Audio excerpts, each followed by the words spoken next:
Greetings travelers, and welcome to the Outland, and to another installment of our adventure through the World of Warcraft, looking for all of its hidden secrets and environmental Easter eggs. Today we are venturing through the Dark Portal and into the Hellfire Peninsula, the otherworldly wasteland that greets adventurers during their quest to stop the Burning Crusade. As the first area players explored in this expansion, it veered into the territory of science fiction, blending much of Warcraft's classic fantasy imagery with truly alien ideas, and the result is just a ton of rad things to find hidden all throughout.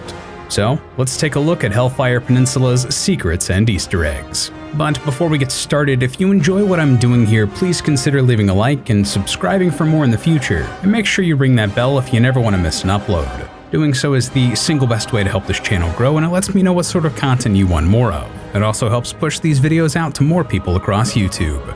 So, with that out of the way, let's begin at the major settlements of the peninsula. In Honorhold, here on your map, in front of a line of infantry soldiers you will find Marshal Isildur. His name is clearly a reference to the Lord of the Rings character Isildur, though they do not appear to have much in common beyond their names. Similarly, the engineering trainers in both Honorhold and Thrallmar, here on your map, are references as well. The one in Honorhold is named Lebowski, while his counterpart in Thrallmar is named Zabig. Together they are a clear reference to the film The Big Lebowski. Now if only they had some rugs to really tie this place together.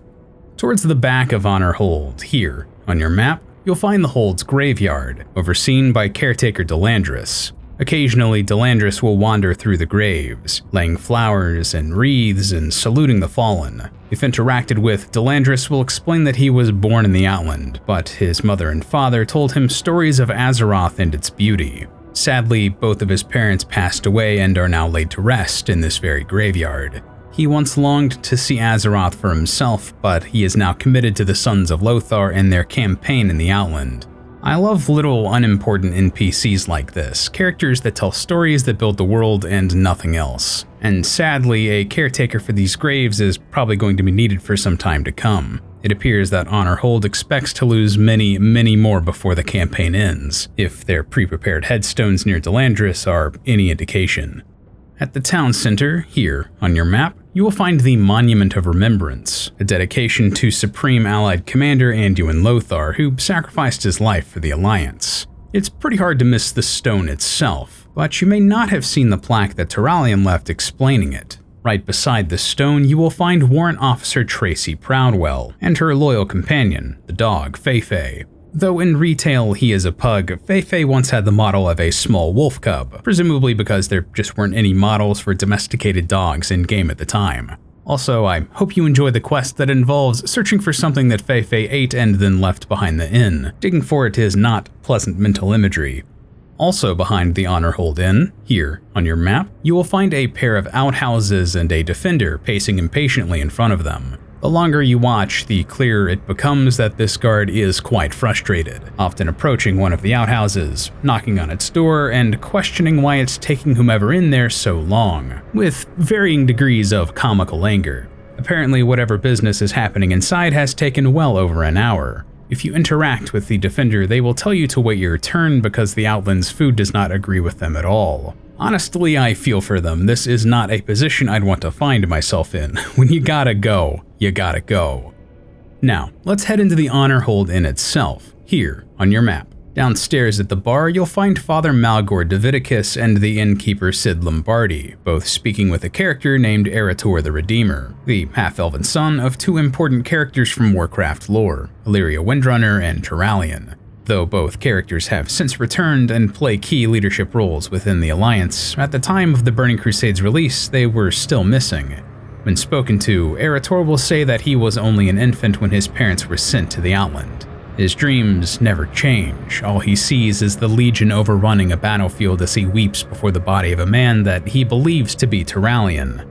Eretor was somewhat of a surprise for players, and a nod to these important heroes of Warcraft's past, and since his introduction, he's become an interesting character all in his own right.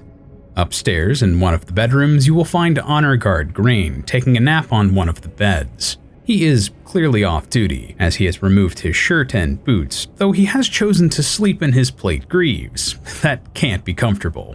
Grain plays no part in any quest to my knowledge, and is simply here to make Honorhold feel more alive. In the master bedroom and study, you will find two Draenei, Klaatu and Barada, taking care of a human man named Colonel Jules, who has been possessed by Legion demons. The pair give Alliance players a quest line to help exorcise Jules, restoring him to health. Both Klaatu and Barada are references to the 1951 film The Day the Earth Stood Still, and a famous phrase spoken by its alien main character, also named Klaatu, Klaatu Barada Nikto.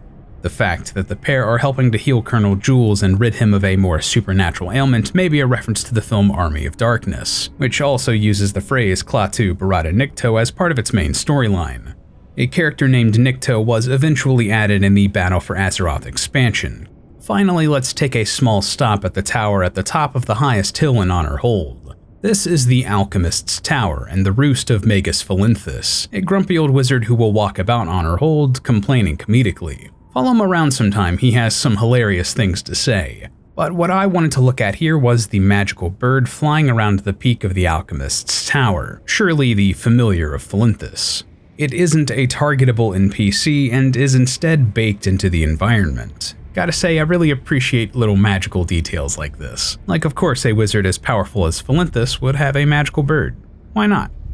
Now let's head over to the Horde's main hub in Hellfire, Thrallmar. In Thrallmar's main hall, here on your map, take a look at the table and see this excellently drawn, low-resolution map of the Outland drafted up for the Horde's campaign. Honestly, I don't play Horde that often, so I'm unsure if this map actually shows up anywhere else in-game, but I think it's pretty unique and this is the first place that I ever saw it. So, neat. I like that it kind of looks like a giant uppercase E. Also, looming over the table, you will find the orc Nazgrel, a semi-important character in the Horde campaign from Warcraft 3, and one of Thrall's most loyal advisors. I love seeing even somewhat small characters like this continue to have a presence in Warcraft games. Also, just before you leave the hall, take a look around at the excellent environmental design in here. Throughout the room, you'll find butcher's blades next to meat yet uneaten, weapons strewn about but ready to be picked up at a moment's notice, and even a wanted poster for a human or perhaps an undead. There was a lot of thought put into this area. Stepping into Thrallmar's inn now, here on your map, let's take a look at the innkeeper. He is a Forsaken man named Floyd Pincus, a rather on-the-nose reference to classic rock band Pink Floyd. Additionally, some of the ambient music in Hellfire Peninsula shares similarities to the Pink Floyd song Shine On You Crazy Diamond, so that's a neat touch.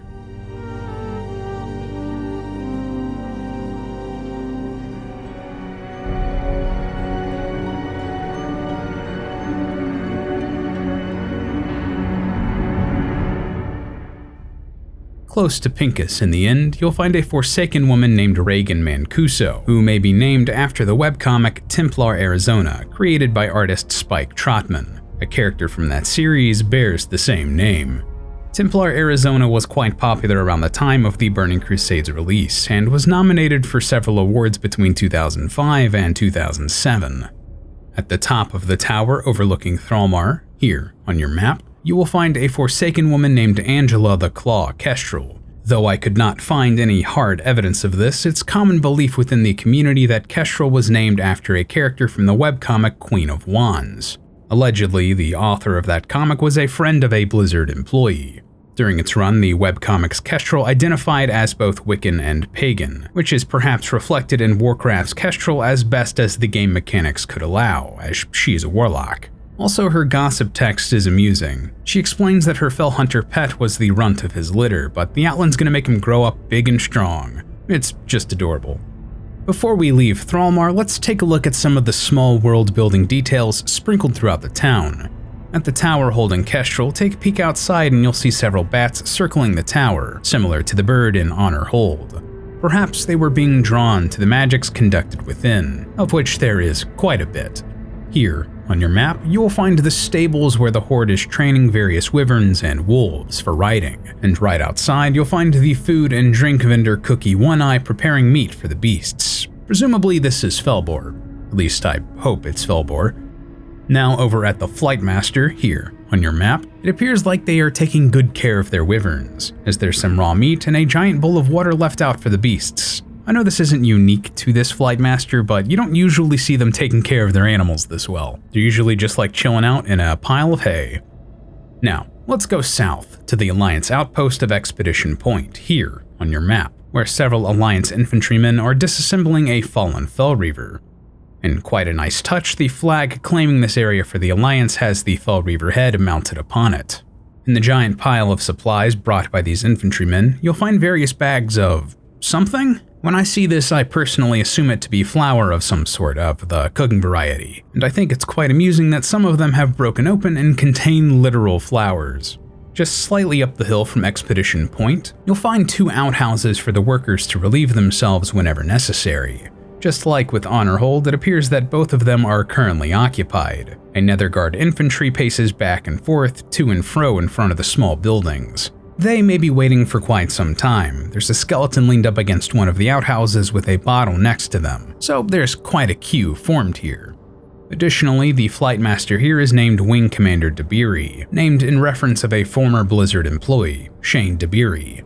Debiri previously worked at Blizzard since the 90s as a localization producer, a lead producer, and then finally as the company's chief of staff. He left the company in 2019 to co-found Dreamhaven with other former Blizzard developers and executives. Similarly, if you go north to the Horde Outpost of Reaver's Fall, here on your map, you will find Wing Commander Brack. He too is named for a Blizzard employee, J. Allen Brack. At the time of the Burning Crusade's release, Brack was a producer on World of Warcraft, but he has since worked his way up to the president of Blizzard Entertainment. Additionally, right behind the Wing Commander, take a look on the ground and you'll see 2 skeletons up against the Wyvern pin. One has 2 jugs beside him, so I wonder what the story was here. Were these humans that were taking a break and were then ambushed by the Horde when they took this hill? Also, while you're here at Reaver's Fall, take some time to appreciate the environmental design here. Just like with Expedition Point, there's a destroyed Fellreaver, but the Horde is still celebrating their well-earned victory instead of working to disassemble it. Supplies have also already been collected here, including a box open with axes inside, though they're remarkably less impressive than the weapons the Horde soldiers wield. And behind the destroyed hut here, you'll find the perch of Apothecary Zalana. Just take a look at this work table. There's a ton of bottles and phials spewing out unknown concoctions that, by the indication of the skull floating above the table, are quite lethal. It's great attention to detail. Far to the north, here on your map, you'll find the remains of Shatter Point, an Alliance outpost once placed upon the mainland that has fallen away from the Outland, but still floats within the twisting nether. This is a rad idea for an area, and just take a moment to appreciate the incredible world design of parts of this tower floating above the island. Something I did want to point out here, however, is the war table within the tower. Instead of maps of the Hellfire Peninsula or the Outland as a whole, as you might expect, the Wing Commander seems to be strategizing over Azeroth, the Eastern Kingdoms, and South Shore of all places? Well, I guess that was a hotbed of PvP activity in Classic, so perhaps this is a nod to that. West of Shatter Point, here on your map, you'll find a small Alliance outpost on the mainland overlooking the Forge Camp Mageddon. Alliance players are sent here during their adventures, but you may not notice the trio of graves slightly away from the main camp. Though 2 appear to have been here for some time, one is clearly very fresh. A shovel still rests in a pile of upchurned dirt.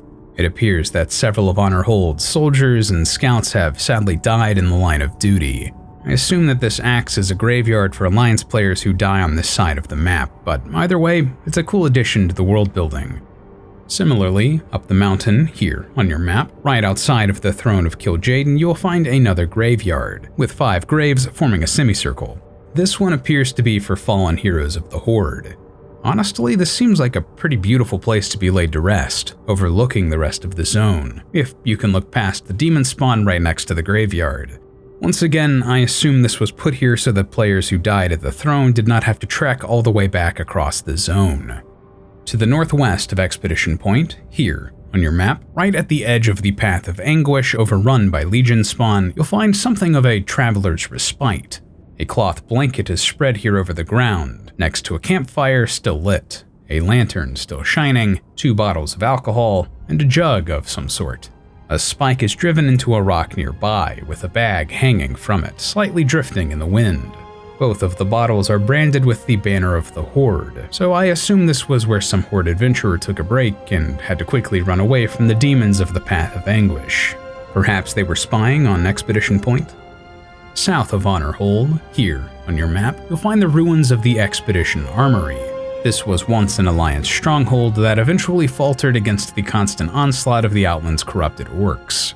There's a ton of excellent environmental storytelling in this area, ghosts that you cannot interact with, sprinkled amongst the vengeful spirits that you're sent to kill, still going about the echoes of their former lives. Also, take a stop by the training yard and see the ghost of Archmage Zentor demonstrating his magics, with practice dummies including some smaller targets. I presume these are supposed to represent the smaller demons of the Legion and not children. We don't want to go full Anakin Skywalker here. Behind the armory, here on your map, you'll find the ruins of a small home perched upon the cliff's edge. Parts of its yard have fallen into oblivion, while others are still floating in the nether. Some of the fences and boxes stacked in the back are likewise defying gravity. This was once the home of the aforementioned Father Malgord Davidicus, and Alliance players are sent here to retrieve this book leaning against the front entranceway. Still, it's an interesting location, and I'm sure many a Horde player stumbled upon this place and just thought it was fun environmental design. To the northwest of the armory, here on your map, you'll find the Zeppelin Crash. This area itself is difficult to miss for players. Most will find themselves here one way or another, and this is actually a miniature questing hub. But you may have missed what's at the front of the Zeppelin Crash. Several skeletons are strewn about the landscape. They're too big to be goblins, so I don't think this was any of their kin. Were they unfortunate passengers that got flung out by the force of the explosion and burned up? Poor souls that happened to be where the Zeppelin crashed and were killed by the impact? Or perhaps bodies buried here that were unearthed as the Zeppelin dug through the ground? Who knows, but it's a cool touch. Additionally, the two goblin survivors are named Screaming Screed Lockheed and Legacy, Chef Extraordinaire. Both of them actually borrow their names from the real world. Lockheed is a nod to the corporation Lockheed Martin, who build aircraft as one of their main businesses. Legacy is referencing celebrity chef Emeril Lagasse, famous for several TV shows with the Food Network. Also, I'm sure I just butchered his name, so I apologize.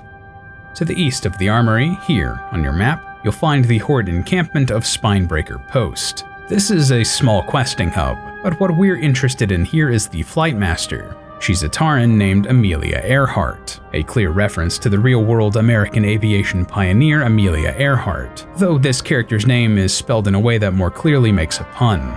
Southwest of Honorhold, here on your map, you will find a section of the broken wall from the Hellfire Citadel called the Southern Rampart. Patrolling atop it is a fell orc named Warboss Necrog, presumably one of the leaders of one of the fell orc clans in the peninsula. Necrog was once the subject of a questline during the beta of the Burning Crusade, which ultimately saw players luring Necrog from this rampart's tower and killing him to claim a key. This questline was subsequently cut from the game. Now he is simply a named NPC patrolling this area, never to be meaningfully interacted with. A sad fate, my guy. Along the peaks of the southern mountains, here on your map, you'll find a pair of large skulls embedded in the mountainside. These beasts must have been massive, as they appear to have been able to eat a human or orc in a single bite. Originally, I thought these creatures died by crashing into the mountain, explaining why their skulls are buried in the rock. But we actually see more skeletons with these skulls throughout the zone, and they are clearly not flying creatures. So perhaps these were thrown up here, or dropped by some other flying creature of immense magnitude? All throughout the Great Fissure, here on your map, there are dozens and dozens of bodies scattered, with many telling small but interesting stories. Whether they're huddled up against an outcropping of rocks in a desperate bid to escape the rock flayers, leaning up against a cart, accepting their fate in these god-forsaken wastes, or even reaching for their weapon after they have fallen. This one here, at one of the braziers that Horde players are sent to light, seems to have been betrayed. A sword has run through his back, pinning them to this pillar. Similarly, a great battle seems to have taken place at this brazier. I count at least 10 skulls here. Perhaps they died defending it from the rock flayers. This poor soul seems to have at least had the pleasure of a final drink before their death, if the broken jug next to them is any indication. Still, I wouldn't want to have shared in their fate, if the sword pinned between their legs was the cause of their death. And this fool tried to take refuge in a broken down cart, though it did little to save them from their ultimate fate. Seriously, there are a ton of stories hidden here, and it's worth your time to take a look at a few of them the next time you pass through this way. Similarly, at the small fissure on the other side of the Hellfire Citadel, here on your map, you will find some similar environmental storytelling involving skeletons. This poor guy was pinned against this cart by a sword through his gut and left to die. This dude had a similarly poor day, with a sword through his stomach and a spear through his pelvis. There's also a pretty much identical scene with this guy trying to hide in the cart that also did not turn out well. You know, it's a good set piece. I don't blame the environmental designers for using it twice.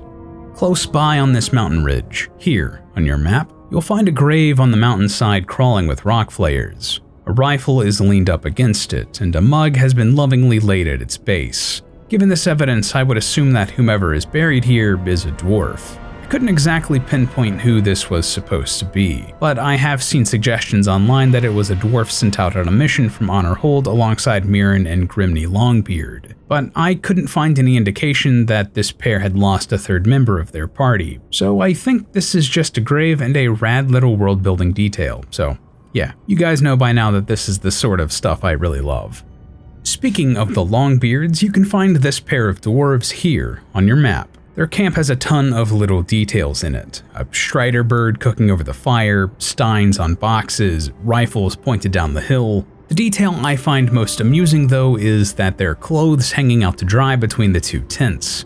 While the shirt looks like it could fit either dwarf, these pants are entirely too long to fit their bodies. I know that this was just the mesh that the environmental designers had to work with, but it's still humorous. Just over the hill at the Dustquill Ravine, here on your map, you'll find a small abandoned resting area once used by a Blood Elf refugee. Honestly, it seems pretty comfortable. Bottles and glasses and pillows rest upon the ground, an apple lays near a couple of texts, a floating planter with beautiful flora, and a staff resting at the bottom of this blanket. Similarly to the ruined house behind the Expedition Armory, this is a location used for one of the faction's questlines, but not the other. While Horde players are sent to retrieve this bag, if any Alliance players were to stumble upon it, it would just seem to be an oddity in these hills. Now, let's head north to the Temple of Tiamat here on your map. Within the settlement's main building, you will find the innkeeper for this homestead, a woman named Caregiver Windfury. Though English usually pronounces the PH sound similar to F, if you instead pronounce Windfury's name with a hard P, you'll find that it is now Opera Windfury, an obvious nod to American talk show host Oprah Winfrey. Winfrey was famous for giving an exorbitant amount of expensive gifts to guests and audience members for her talk show, perhaps acknowledged by Windfury's title of caregiver. Interestingly, to make this Easter egg work, Windfury is one of the only Draenei in-game to have a surname. Additionally, right next to Caregiver Windfury up against the wall, you'll find a sort of makeshift couch. It sort of looks like it was kit-bashed together out of assets made for other places, and I don't really recall seeing this anywhere else in-game. I could be wrong. Either way, it's a really creative reuse of items made for elsewhere in the world. Opposite of the Temple of Tiamat, here on your map, you'll find Falconwatch, a Blood Elf settlement and questing hub for Horde players. There are a few rad environmental choices sprinkled throughout this little town. For example, near the zenith of Falconwatch, you'll find the reagents vendor Lursa Sunfallow, alongside a workstation filled with potions brewing, books open to specific pages, and mystic objects hovering in midair. Behind the table, you will find a bookshelf with a bunch of interesting knickknacks upon it, including a miniature lion statue similar to those seen in Stormwind-controlled areas, another floating planter, a skull, potions and books, and a miniature skeleton. What was this even a skeleton of? Was this like a tiny man, or did she shrink him with magic? Like maybe a potion? Was this an Alice in Wonderland reference? To the northeast of Falconwatch, here on your map, you'll find the massive ribcage of some strange beast, absolutely covered in bone stripper vultures. This has clearly been here for some time, as it has been partially buried within the wastes of the Hellfire Peninsula. This creature must have been huge, and honestly, I have no idea what it could have been. I'm just glad we don't have to fight one of them.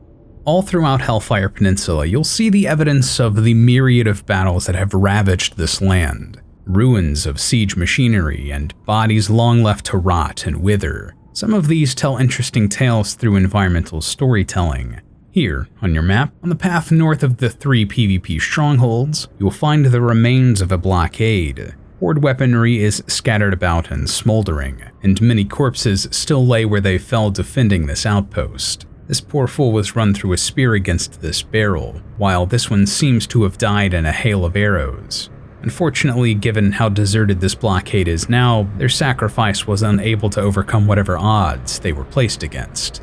Northeast of the Expedition Armory, here on your map, you will find the aftermath of a small, tragic battle. The remains of 2 catapults lie here, with 2 skeletons manning each. One of them appears to have been some sort of commander. He's still wearing pauldrons, and a bow lies next to the body. What was he shooting at, though? Well, I think it was at the 2 corpses at the other catapult. Both are wielding shields more reminiscent of Alliance weaponry, and an arrow is sticking out of one of the shields. Regardless, somehow both of these men also died. One even appears to be huddled under his shield, trying to hide from whatever killed him. It's just sad. To the northwest of the Expedition Armory, here on your map, you'll find the remnants of some sort of supply caravan. The skeletons of 2 beasts of burden are at the lead, while the bodies of 2 soldiers or guards are near the rear. A scorch mark can be seen across the earth here, presumably the reason these creatures died and this caravan never reached its destination. Interestingly, the supplies seem more or less untouched. There are only 3 rare spawns within the Hellfire Peninsula. The areas of the Burning Crusade were designed back when Blizzard still had the philosophy that rare spawns should be truly difficult to find. Additionally, each also patrols different areas, so they might appear in different places for you. In these areas of your map, you may come across Fulgorge, a unique crustburster that is an absolute unit. Like his kin, he can be difficult to find simply because the only indication of his location is rumbling earth, and he can be quite a tough fight if he sneaks up on you. Regardless, it's a nice notch in your belt if you manage to take him down. Elsewhere, around these areas of your map, you may find the fell orc Mechthorg the Wild, patrolling areas controlled by his compatriots. Given the fact that he wears no chest armor and carries an impressive warblade, he may actually be a blade master or an orc with legendary skill with a sword. I'm sure that description would have been quite accurate at the time of the Burning Crusade's release. He was no easy foe to fell. Finally, around these areas of your map, you may find Vorachem Doomspeaker, portending the return of the Legion. He is much larger than the other demons around him, and sports a green armor set that is somewhat unique to the Doomspeaker. Put him down so he cannot spread his foul word any longer. Now, let's head south, as far south as we can go, around here on your map. If we step off the side of the Outland and fly down a little bit, we will find a skeleton hidden here on the side of this cliff face, taking refuge between a trio of rocks. It holds a spear, and an item called a Jar of Ashes lies between its legs. If interacted with, it says, "Here is a jar of ashes. These are the ashes of my sanity, my passion, and my drive, all utterly destroyed by themselves. May all who look upon these desolated lands of Hellfire remember this fallen peon. He shed blood for the Alliance, and sacrificed for the Horde, only to be driven utterly mad by the wicked and soulless ones who devoured what he held most dear. As they feast from his toils, may they suffer his wrath, maybe not in this world, but in every world hereafter. It is my declaration, my solemn oath, my everlasting promise. I will avenge my suffering." There has long been speculation about what exactly this was supposed to represent, but the common consensus amongst the community was that this was left by a disgruntled employee wishing to vent their frustrations about the higher-ups at Activision Blizzard. Some have believed this to be a reference to Sarek, a former community manager of the World of Warcraft forums, who made a very public post about their frustrations with his job. However, Sarek left the company several months after this was added to World of Warcraft, so I find it doubtful that he's the true identity of this poor Hellfire peon. Regardless, this is an iconic Easter egg left in World of Warcraft, and I'd love to know the full story behind it someday. We're actually starting to learn the stories behind a lot of the most famous secrets in this game. For example, we now actually know what's going on with those creepy kids in Goldshire. If you'd like to know the story behind that, and how it's actually a dig at one team at Blizzard from another, check out my video talking about Elwyn Forest's secrets and Easter eggs. Given how vast and dense the World of Warcraft is, it's inevitable that I missed something. So if you know of any other secrets or Easter eggs hidden in Hellfire, let me know down in the comments below. And while you're down there, let me know what zone you'd want us to explore next. Also, we are going to finally start expanding into other games. I've been looking around Hyrule and there's a lot of cool stuff there. Please remember to like this video if you enjoyed it and subscribe for more in the future. Those are honestly the single best way you can help the channel grow. As always, thank you so much for watching, and until next time.